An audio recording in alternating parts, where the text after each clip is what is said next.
नमस्कार, आप देख रहे हैं यूपी तक और आपके साथ मैं हूं सुषमा। नरेंद्र गिरी की संदिग्ध मौत की गुत्थी को सुलझाने की कोशिश में सीबीआई जुटी हुई है। तो जो पहला दिन था रिमांड का, उसमें आनंद गिरी से जो सबसे अहम मसला था उस पर पूछताछ की गई।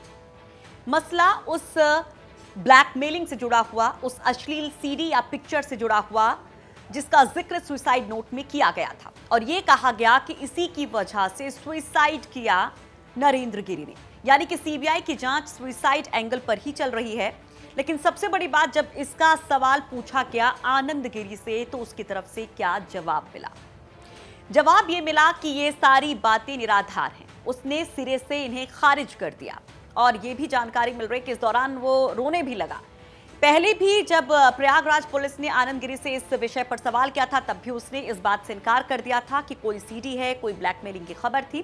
सिरे से उसको खारिज किया गया था और वही फिर से देखने को मिला है।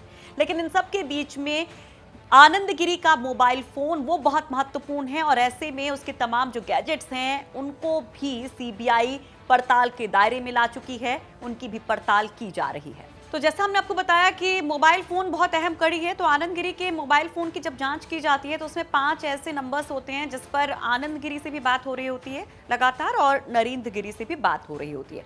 तो ये 5 नंबर भी अब सीबीआई के लिए बहुत महत्वपूर्ण हो गए हैं और इनको लेकर भी सीबीआई अपनी तफ्तीश को आगे बढ़ा रही है। और इन 5 नंबर में एक नंबर हरिद्वार के एक बिल्डर का बताया जा रहा है।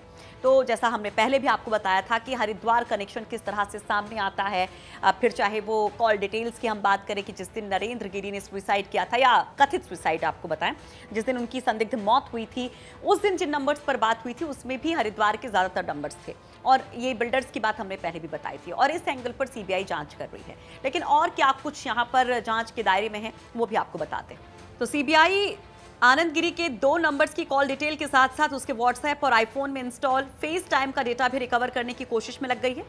सीबीआई को शक है कि क्या आनंद गिरी फेस टाइम के जरिए भी कुछ खास लोगों से संपर्क में था, उनके जरिए ही अपनी गोपनीय बातें कर रहा था। तो ये तो रहेगी किस तरह से सीबीआई की जांच आगे बढ़ रही है। इसमें एक अहम कड़ी ये भी है कि जब दूसरा सवाल आनंद गिरी से पूछा जाता है कि कैसा उसका रिश्ता बना नरेंद्र गिरी के साथ, किस तरह से गुरु और शिष्य के बीच में खटास आई और फिर कैसे समझौता हुआ, तो उस समझौते की कहानी भी विस्तार से आनंद गिरी बताता है। और उसमें जो 3 अहम कैरेक्टर होते हैं जो वहां पर समझौते के दौरान मौजूद होते हैं, जिसमें एक समाजवादी पार्टी के नेता होते हैं, एक बीजेपी के नेता होते हैं और एक अधिकारी मौजूद होते हैं।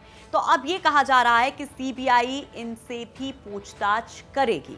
इन सब के बीच में इस केस को सुलझाने के लिए ये भी कहा जा रहा है कि मनहा स्थिति उस दिन क्या थी नरेंद्र गिरी की, क्योंकि ये पूरा सुसाइड का एंगल जब जांच के दायरे में है तो उसमें ये भी समझना बहुत ज़रूरी हो जाता है। तो इसको लेकर जो वहाँ पर उनके तमाम भक्त थे, उनके तमाम शिष्य थे, उनसे भी सीबीआई ने सवाल जवाब किए थे कि उनके क्या बिहेवियर में कोई चेंज था, क्या परिवर्तन था उनके व्यवहार में, उसको लेकर सवाल जवाब किए गए। तो ये जानकारी दी गई कि कुछ दिनों से नरेंद्र गिरी चिड़चिड़े थे। तो इन तमाम सवालों के साथ साथ सीबीआई एक टेक्निक का भी इस्तेमाल करने वाली है ताकि उस दिन जो कुछ भी मनहा स्थिति थी नरेंद्र गिरी की वो पता चल सके। ये है साइकोलॉजिकल ऑटोप्सी। एक तरीके से आप ब्रेन का पोस्टमार्टम कह सकते हैं, जिसके जरिए ये पता चलता है कि इंसान उस वक्त किस तरह की मनहा स्थिति में था, क्या वो स्ट्रेस में था, क्या बहुत ज़्यादा तनाव वो झेल रहा था, कितने वक्त से झेल रहा था। ये तमाम चीज़ें काफ़ी कुछ पता चल जाती हैं। तो इस टेक्निक का भी इस्तेमाल सीबीआई कर रही है ताकि इस गुत्थी को सुलझाया जा सके। तो ये अपडेट था नरेंद्र गिरी की जो मौत मिस्ट्री है उसमें अब तक सीबीआई ने क्या कुछ किया है। तो हमारी कोशिश थी कि आपको तफसील से बता सकें और आप देख तो रहे ही हैं, लेकिन आप पढ़ भी सकते हैं और ज़्यादा डिटेल में पढ़ सकते हैं UP तक.in पर।